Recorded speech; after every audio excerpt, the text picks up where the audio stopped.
রাশেদ প্রধানের বিরুদ্ধে কথা বলায় তার কর্মী মারার চেষ্টা করল বিএনপি কর্মীকে। ওরে বলছে ওর দাদা দালাল, ওর বাবা মুক্তিযোদ্ধা, ওনার বাবা বীর মুক্তিযোদ্ধা।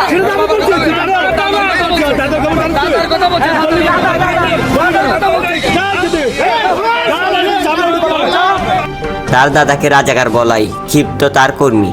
বিএনপি নেতাদের সাথে তুমুল হাতাহাতি। তোমাকে চিনি তুমি কিন্তু না পাইবা না, না পাইবা না কিন্তু। বিএনপির কর্মীকে বেশি না লাফানোর হুঁশিয়ারি দিল এই নেতা। রাশেদ প্রধান ইতিমধ্যে জেনেছে, আমরা চাইলে তাকে ধরে এনে পিটিয়ে লম্বা করে জিহ্বা বের করে ফেলতে পারতাম। আমরা কিন্তু সেটা করি নাই। যদি 3 ঘন্টার মধ্যে তার বক্তব্য প্রত্যাখ্যান না করে ওর বাড়ির ইটামিটা খুলে নেব। চশমাটা লাগাইছে কিন্তু শেখ মুজিবের চশমা। রাশেদ প্রধান তার বক্তব্য প্রত্যাখ্যান না করলে তার বাড়ি ভাঙচুরের হুমকি দিল বিএনপির কর্মীরা।